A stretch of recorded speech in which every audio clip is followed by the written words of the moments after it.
Hey.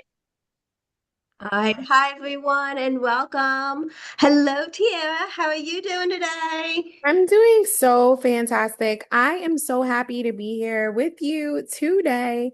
I really enjoy these webinars, but I'm especially happy to see this one because simplifying social media is like a thing that all of us could learn a thing or two from. Exactly. I agree with you. When Crystal came to us with this topic, I was like, yes, we will do this, and this is going to be amazing. So I'm excited to have all of you here today. And we are excited, Tia and I are excited to have Crystal Cummings with us. And she is going to help us understand how to build and implement an effective social media strategy. Yes, it can feel overwhelming, but with the time and resources and our bandwidth, we can do this. I know we can with some simple tips.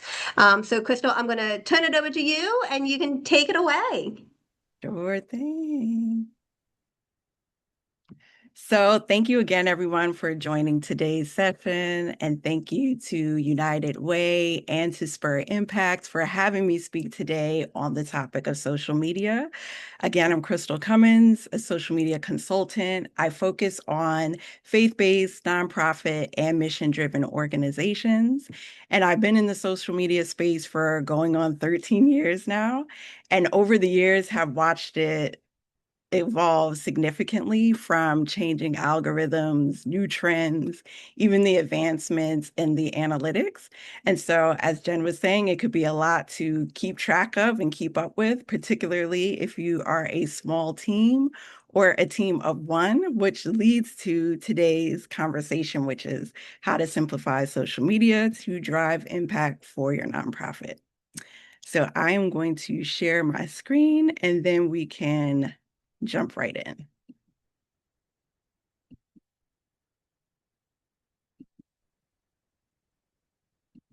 All right.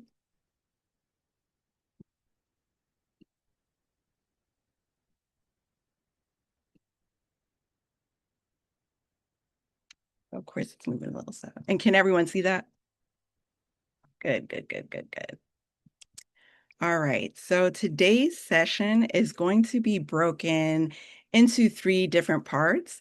First, we're going to talk about those fundamental steps to establish a solid foundation. And then we'll go through the strategic approaches to increase effectiveness of your efforts. And then lastly, we'll just go through tracking your performance to help identify and build on what actually works. So part one, building that solid foundation. So the first step in building a solid foundation is to assess your resources. So whether you are just launching your social media accounts or you are revamping your social media strategy, you want to ask yourself three important questions. And one of those questions is, how much time can be allocated to social media weekly? Because this is going to help you to set realistic expectations and goals for social media and identify opportunities and gaps, particularly if you need to recruit any additional assistance, which leads to the second question, which is who can assist slash support? So here you'll want to identify those individuals who can support your initiatives, whether by sharing responsibilities or to help get that message out there. So consider your board members, consider staff, volunteers, and interns, and even thinking externally if you need to hire additional resources like a videographer or a photographer, or if you need a graphic designer. So then the third question is what tools are available? So here you'll evaluate your tech stack and your budget and look at the tools that you're currently using or have an interest in that can help to simplify your process and provide some valuable insights. So this is where free trials can come in handy too, and even looking into if there's discounted pricing for nonprofits. So now the next step in building that solid foundation is prioritizing relevant platforms. So again, whether you're just like creating your accounts or you're considering expanding into new platforms, you don't want to just create an account on a platform because it's trendy or because it's new. You want to make sure that it really does align with your objectives and your target audience and can help you improve performance by ensuring that you are connecting with the right people. So one of those first questions you want to ask yourself is, who is my target audience and what platforms are they using? So one way to do this is you can download like some new social media reports, which will have insights into the demographics for different platforms. And then you can see which of those platforms actually align with the audience that you want to reach.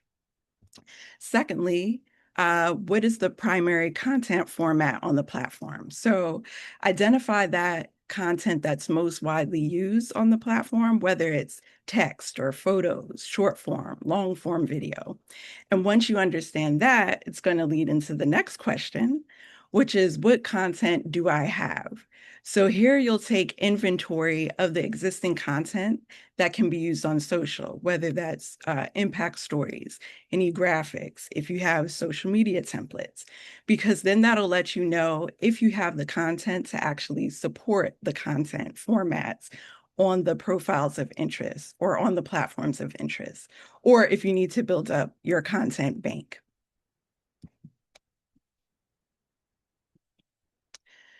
So your next step would be creating a strategy. And so it's important to have a clear vision of what you're trying to achieve through social media, because it's going to help you stay focused and connect those dots to how social media supports those larger organizational goals. So it doesn't have to be super comprehensive or robust, even if it's just a Word document or you have a few slides and a PowerPoint slide presentation. That could just be a framework that you can build on. So one of those first questions to include into your strategy is, what are your goals and objectives? Is it awareness? Is it you're looking to drive more traffic to your website, whether it's attracting new donors? Just being clear on what those goals and objectives are, because everything's going to build out from there. And then secondly, who is your target audience? So once you've identified who your target audience is, that's going to help with, as we mentioned before, the platforms that you're going to use. So once you've identified those platforms, you can include that in your strategy as well. Another thing to include in your strategy is, what content will you share? So knowing those core themes or those reoccurring buckets of content, if you will, that you're going to post about will help you maintain consistency, and it will keep you from just posting things randomly and ensure that it is connecting to those goals and objectives. So you can find this useful, particularly when you're building out your social media calendar. And so you can see where there are any gaps or where you need to fill in the blanks. And then the fifth thing, how frequently will you post? So I'm a proponent of quality over quantity. So don't feel compelled to have to post multiple times a day, every day of the week. Establish a frequency that's going to be sustainable and manageable for you and your team so that you can maintain that consistency. And then lastly, what metrics will you track? So what are those KPIs that you're going to use to measure your progress towards your goals and towards your objectives? And then I recommend with this, again, reviewing any new social media reports, because they have a lot of good platform and user insights that you can reference when you're building out your strategy. So that's a very helpful resource right there.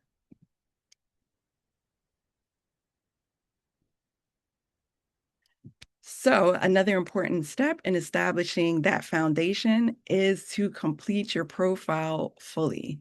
And with this, consider that this could be someone's first interaction with your organization. So you want to make that positive first impression and establish that credibility, or even address any immediate questions that they have. So one of the first things to do is ensure that you have uploaded a profile and banner image, making sure that it's clear, that it's mobile friendly, and that no part of the image is cut off. So for your profile image, I recommend just using a logo that will help with that brand recognition. For your for your banner image, you can alternate as you see fit, just ensuring that it's something that is relevant to your organization and the work that you do. So you can alternate if you have images that are related to a campaign you're running, or in this particular example with Spur Impact, you can see that they're promoting Do More 24, the Delaware Giving Day. So you have the options to switch that out as you see fit. Secondly, you want to select a category or an industry that best fits your organization, because this is going to help people find you through search. So think about that searchability and check this and ensure that it's correct, even if you have your account set up. So also update your contact info and periodically check that that information is accurate. As we know, phone numbers could change, mailing addresses could change, the email address changing. So check that even if it's just quarterly and make sure that's up to date. And then last, highlight your mission in your bio or about section, because this will help visitors quickly understand what it is that you do, and they won't have to dig through your feed or through posts to figure that out. So in this example, Spur Impact has, we are a nonprofit organization connecting young professionals and inspiring them to make an impact in their careers and communities. We support and engage future leaders through events and networking opportunities. So that clearly states who they are, what they do, who they serve. So as soon as someone's looking at the profile, this is an example from Facebook, they know exactly who Spur Impact is. So now moving into part 2, which are those strategic steps that you can take to drive impact. So one of them is to maximize platform features. And so in this example, I'm just using 2 examples of platform features that you can explore. One of them being collaborative posts. So collaborative posts is a feature that's available on Instagram and Facebook. And look at this as an opportunity for people who are not following your page or familiar with you to discover you. So it's a great way to increase visibility. So the way that this feature works, you can invite up to 5 collaborators on an Instagram post. It's limited to 1 on Facebook, but when an account accepts your invite, that post will then be shared with their followers as well as yours. So for example, think of if you are collaborating with another organization on an event, and you have 200 followers, but they have 10,000 followers. So now if you invite them as a collaborator and they accept that invite, the post shows to your followers as well as theirs. So not only can it reach those 200 followers you have, but also their 10,000. So you can see how that can exponentially increase your reach. Another example of a platform feature that's easy to use is LinkedIn Invites. So LinkedIn Invites can be helpful in growing your followers and being intentional about it. So the way this works is super admins and content admins can invite first-degree connections and other members to follow the page. So you get a certain amount of what they call credits that renew on a monthly basis. But how you can think of using this is, even if it's your board members or volunteers that you're sending invites to, that's a way to make sure that the people who are following your page, like I said, that you're being more strategic or intentional about that. So use this one, I say, with discretion. LinkedIn recommends only inviting those connections that you know personally to ensure that it's a good experience. And I co-sign this because you don't want to come across as spammy. So now we're going to delve into the concept of engagement, and we're going to talk about it from 2 different angles.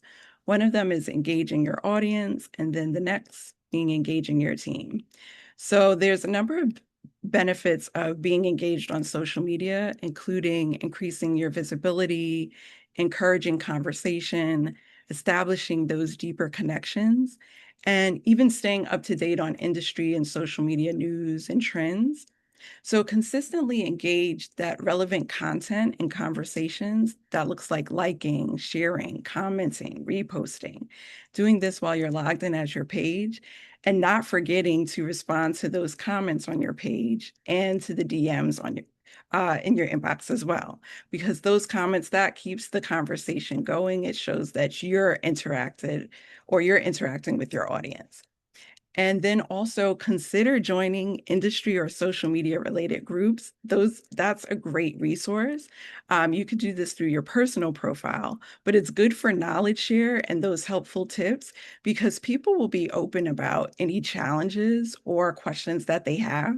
And they may be the same challenges and questions you have. So you can get good insights or advice. So as it relates to engaging your team, think about it from the standpoint that your team may not be thinking about social media on a regular basis or until they're reminded. So you want to engage them and help them understand how it is supporting the organization and show them why it's important or what the value is of social media. So one way to do this is to regularly share those social media updates with your internal team. Keep them informed of any key milestones or if there's campaign updates, and then encourage them to follow your accounts or to engage with content, and even inviting them to participate through spotlights, quotes, and even think about getting feedback from them because they can be your eyes and ears to what they're seeing or what they're learning about in their network or with the pages that they're following. So all of this, when it comes to engagement, that can just help you to also reach a broader audience because now just with posting alone, organic reach can be pretty low. So another step is integrating your marketing channels. So don't just think of social media as a standalone. Think of how those different marketing channels can work together to improve performance. So one example of this is social media and email. And a simple thing you can do is just including social media links and updates in your newsletter to help increase that following and engagement. So an example, think if you had a social media post about a new board member announcement, and then you include that post or that link in your newsletter. Now you can drive that traffic from your newsletter to that social media post. And then now that's helping get that visibility or get that traffic and engagement on the posts and on your profiles. Another thing is encouraging those email signups on social media. So you can increase newsletter subscriptions by promoting email signups in social media accounts, and not just by being very promotional, overly promotional about it, but thinking of subtle ways that you can do it. So an example of this can be your nonprofit launches, let's say, a new podcast, and you share a snippet of that podcast episode on your social media accounts. And then in your caption, you have a call to action that says something along the lines of to stay updated on new episodes or featured guests, make sure that you're signed up for our newsletter. So that's an example of how those two channels can work together. Another way to integrate your marketing channels is your website and social media. So make it easy for your website visitors to find you on social by just adding those links to your website. I recommend putting the links in the footer of your site because then no matter what page they're on, they can easily find it and they're not digging through your site to find that information. And then also driving social traffic to your website. So not even just posts that include links to your website, but think about even tools like Linktree, which acts as a singular link that you can include in your bio. And it acts almost as like a mini website or landing page where you can direct traffic to those key pages that you want to highlight. So think of if it was a posting for a volunteer position, if it was a registration page for an upcoming event, even if it was a donation page on your website. Those are key pages that you can easily direct traffic to so that you're not constantly updating the link in your bio or having to have 20 different links. Also think about offline. So think about your events and not forgetting to promote social media at your events. And an easy way to do this is you can just have QR codes even on signage or flyers, even business cards that connect people directly to your social media accounts. And then likewise, promoting your events on social media. So sharing any photos or videos, live footage from your events that just highlight the work that you're doing.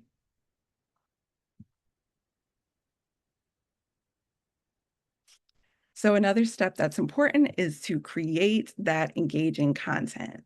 So thinking of content that's not just promotionally or promotional, but that's really going to engage or capture your audience's attention. So who you are and the work that you're doing is the content, and social media is just that channel that you're using to showcase it. So one thing is capturing the moment. So share photos and videos from speaking engagements, from events, even behind the scenes footage. Give people a glimpse into the work that you're doing and the people that are behind the organization, because that helps to establish that human connection. And a photo is something that takes a few seconds and it still works in terms of engagement.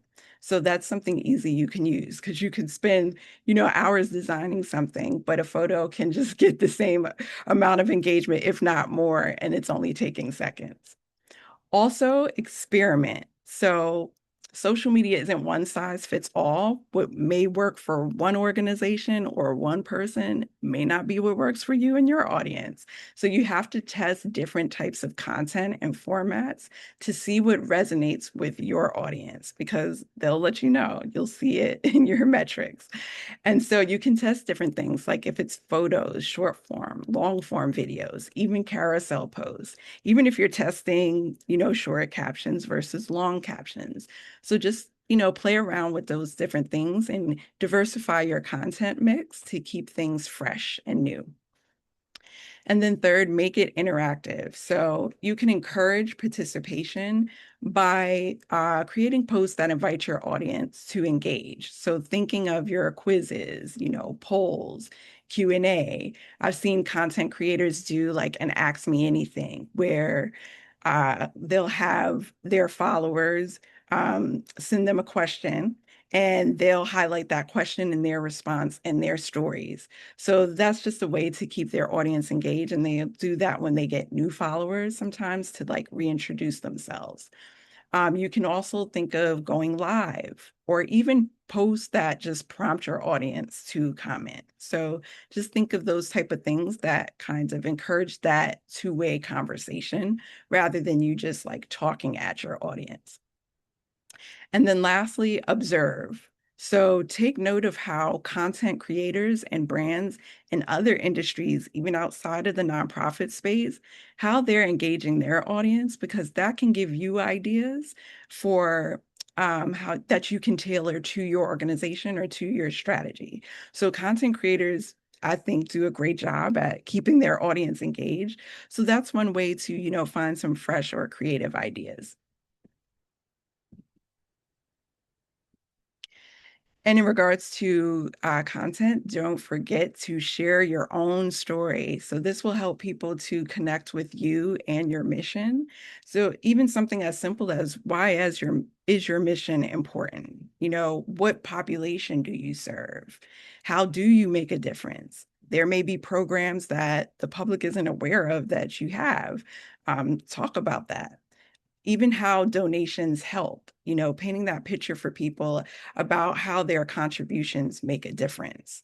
And why does the mission matter to you? You can share your personal account, or your team, they can share their personal account of why the mission is important to them. So now for the final part, which is measuring performance. So with measuring performance, I won't get too deep into the weeds because data can get pretty complicated on social media. but track your progress. I'm always surprised when I talk to people and I find out they're not looking at their analytics. The analytics help to remove that guesswork to what resonates with your audience, and it'll help you measure that progress towards your goals and let you know where you need to make adjustments. So the metrics that you track will depend on your particular goals, but these are just a few examples of metrics that you can monitor. So one of them is top performing posts. So this is going to tell you what content is resonating with your audience. And then you can look, do you identify any trends with that content? Maybe you notice that, oh, when we do spotlights of our team, that it generates a lot of engagement. So if you're looking to get more engagement on your accounts, you can think about increasing that amount of content. Looking at your lowest performing posts. And likewise, do you see any trends there? That'll let you know what to post less of or where you need to make certain tweaks. Even looking into audience demographics, that tells you who you're reaching, and if it aligns with your target audience, you can find out things like how they're even finding your content. So also looking at engagement rates, is this content resonating with my audience? And looking at reach, how many people are you reaching? And impressions, how frequently is this content being viewed?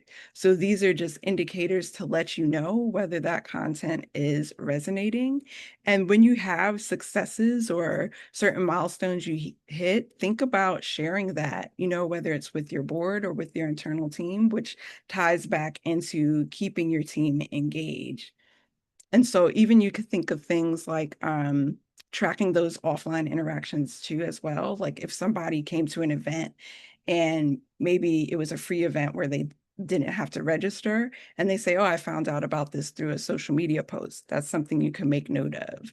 You can even have on the contact form on your website, maybe there's a field that says something along the lines of, how did you find out about us? So these are all things that can give you those insights into which of your efforts are really effective. So that concludes today's presentation. If you have any questions specifically, feel free to email me at cummins82@gmail.com. I can also drop my LinkedIn in the chat section so that anyone can get in contact with me there too and connect. And if there are any questions now, happy to answer those too. Well, as we wait for everybody to drop their questions in or raise their hand, my question for you, and this was back in one of your early slides, of when you said set goals, Yes. How many goals are we looking at? And I think goals, I think when you were talking in your slide was, goals per platform or goals per audience, like can you narrow that down a little bit or be a little more specific on what that looks like or what you would recommend? You can look at goals even from a larger, so let's say perspective, like even if you're saying we want to increase our awareness. So now you're looking at maybe we want to increase our reach by, 5% or 10%, or we want to increase the impressions by this percentage. So setting goals that are specific that way so that you can track it and then you can see, okay, maybe our reach was this percent this month, and now it's increased to this percent. So now we know that we're actually on the right track. So looking at it in terms of that, if you want to, if it's something like donor retention, is our content really resonating? Are we seeing that we're actually driving traffic from social to those pages on our site? So goals from that perspective. Pamela? Hi, thank you, Crystal. It was a great presentation because I was kind of wondering how to increase. We have such a small donor base and we don't have a lot of major donors, so this was good for me to know. But my question is, what about the older generation, the baby boomers and up? Can you tell us some ways that we can, because they're not some of them, a lot of them don't like emails. A lot of them don't like, they don't do the Instagram. They don't do all of that. My mom, who's 85, happens to be probably the only one that does. But so I would like to know, what can we do to engage them through this process here? Is it calling them, doing a personal call? What would you recommend for us to get them involved? Because if they want the snail mail, so can you just kind of talk about that a little bit? So that's where that kind of ties back into the slide that was like selecting the platforms. What I recommend is you can look at, like I was saying, the social media reports, and they'll have insights onto what demographics, like how they're engaging the different platforms. So you can see which particular platforms that they're spending most of their time on. So I would look there, and then from there, you could share the content on those platforms because that's aligning with the demographic you're actually trying to reach. And then going into those metrics that I was mentioning, you'll be able to see the analytics on your profiles if you're actually reaching that demographic because it will show like those age ranges. So I would say just looking into the insights on the platforms that the demographics actually using. I have a question. Yes. So, for a nonprofit that has decent means of getting social graphics out, what would you say is an optimal amount of posting to not be too much? Well, I would say that number, it really depends. There isn't just like a specific number.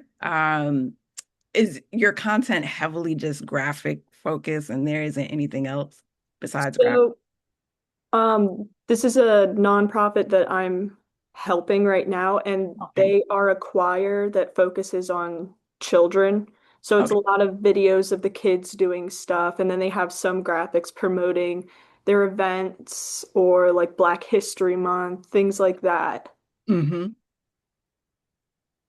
So I would say that goes back into the frequency that is manageable for your team. So you can start with a certain number and then check and track your progress from there. Like if it's actually helping you getting, if the number that you have is actually getting you the engagement that you're looking for, then you can maintain it. If you see, because posting more isn't necessarily going to get you better results. It's really more so the value of the content that you're sharing, if it's actually engaging. So I would focus more on the quality of the post than how frequently you're posting, because you can post all day long and then not really get anything, not get any traction. So focus more in would be my recommendation on the quality, and then find the frequency that's manageable or the frequency that you and your team could sustain so that you're consistent. Because if you start out and you're posting 5 times a week, and then it's 2 times a week, and then it's once, and then next thing you know, you haven't posted in a month. If it falls off, then it's inconsistent. So just think more so what is sustainable, what's manageable, and then your numbers, the metrics will tell you what's working, and then you can make the decision on if you need to make an increase or not. But again, it's more so focusing on the quality of that content. And then that's where the engagement piece comes in too as well, because engagement is a way to keep your organization top of mind, even when you're not posting. And sharing posts that are shareable or posts that people want to engage in, that's going to help reach a broader audience too as well. So I hope that answers your question. It does. Thank you. No problem. Crystal, I know a lot of us, we have varying degrees of social media knowledge, and a lot of the times, and especially in these types of settings, it's kind of embarrassing to start asking basic questions. But when you talk about metrics, will you break down some of the metrics you look at? When you break them down, don't Mhm. just tell us like, oh, look at engagements or impressions. What does that mean? Like, what's the difference between impressions and engagement and reach, and which one should we be looking at? And is it even what is good and what is bad? So, thank you for that question, everyone. Reach. So let me actually go back to that. So Reach is going to tell you, it's an estimate of how many accounts you're actually reaching. Impressions is telling you more so how much the content is being viewed. So impressions and reach, I think of more of when it comes to awareness. And the demographics, or not the demographics, but the analytics that you're looking at and are important to you will be based on what your specific goals are for your organization. And so things like I was saying with like top performing posts, there's insights when you look in your analytics into the posts that are performing the most. And you'll also find out if people are finding, when you're looking at your analytics, if they're finding you through, photos, if they're finding you through reels. So those will give you insights into what content is actually working. And I would say to start simple, because like I was mentioning, like analytics can get very complex and you can get in the weeds with that. So starting, like I said, looking at top performing posts, looking at lowest performing posts, looking at your reach, which is telling you how many people you're reaching, looking at your impressions, how much the content's being viewed. Those things are things that you can start with. And then it'll help you, gain insight if it's actually working or not. Thank you. You're welcome. Because I loved your suggestion of tagging and collaborating. Spirit Impact and United Way, we do a lot of that, definitely through Do More 24 Delaware, but also other events that we have going on. And I would also, push out there not just nonprofit partners to think about collaborating with, but also sponsors. Like that's a great opportunity to highlight sponsors. If you have a matching gift for Do More 24, or just someone who has been there with you, a moving company, whoever it is, think about that when you are building out your sponsor toolkits, or your event, different things for the gala. Hey, we will tag you on 3 different posts, which has, 3,000 followers, whatever that wording is. But that's also a great idea. So I love the idea, and I think nonprofits underutilize their Yes. social media when it comes to incorporating sponsors and, board members and volunteers in the tagging and the collaborative aspect as well. Thanks, Jen. So I hope that I dropped in the chat, if you didn't see, for everybody to put in their handles. So I just went through and you have several new followers from Spirit Impact. So I hope the rest of you do the same for the other organizations. Take Crystal's suggestions and start following your friends and your counterparts, your nonprofits that have similar missions or different missions, maybe missions that you would like to partner with later on, so you can start following them. Great way. And also to her point of, if I have 200 followers and Tiara has 2,000 followers, that's a great way to get my message out more broadly. But any other questions? Crystal, this has been phenomenal Thank you. content you've shared. Thank you. I'm glad it was helpful. Great questions that everyone had. And I hope that my answers were suitable. And if you have any further questions, like I mentioned, definitely feel free to reach out to me. Happy to help. Great. Well, as always, thank you so much, Crystal, for joining us today and sharing your wisdom. And I encourage you to reach out to her. She is here in Delaware. She wants to help nonprofits. So take full advantage of her. She's got some great ideas, great content she's been putting out for other nonprofits. Speaking of other resources, Spirit Impact and United Way has partnered with First Ascent to hold marketing office hours. So that will be on Thursday. If you want to come in and participate in that, bring all of your questions, and they will have a whole team there ready to answer. Then we also have another webinar coming up. So a lot of great information still available for the Do More $24 campaign, along with the live stream signups. If you have not signed up for that, for your 5-minute time slot, please take advantage of that, along with our in-person networking events up in Newcastle and in Sussex this year. So lots going on with your Do More $24 campaigns. And speaking of social media and collaboration and tagging, remember, one of the prizes for Do More $24 is the social media prize. So take a look at the prize page and find that prize. That will be going live shortly. Hint, hint, wink, wink. And if you tag Spur Impact and United Way, you could walk away with an extra, few dollars in your back pocket for your nonprofit. So, great tips from Crystal as we move into our prizes.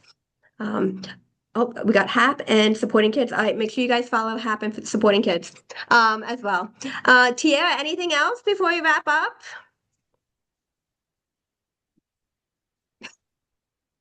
Had to do it at least once.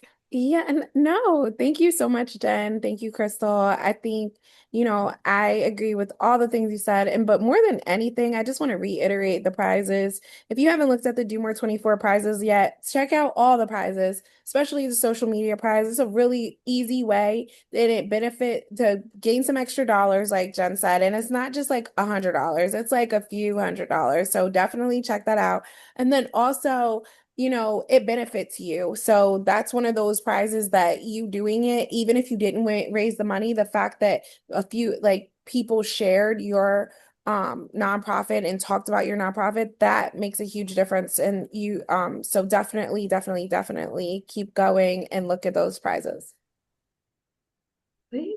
All right. Well, I hope everyone has a great day. And as always, feel free to email Tiara and myself at team@domore24de.org. And we were happy to answer any questions you may have. Have a great day. See ya. Go on.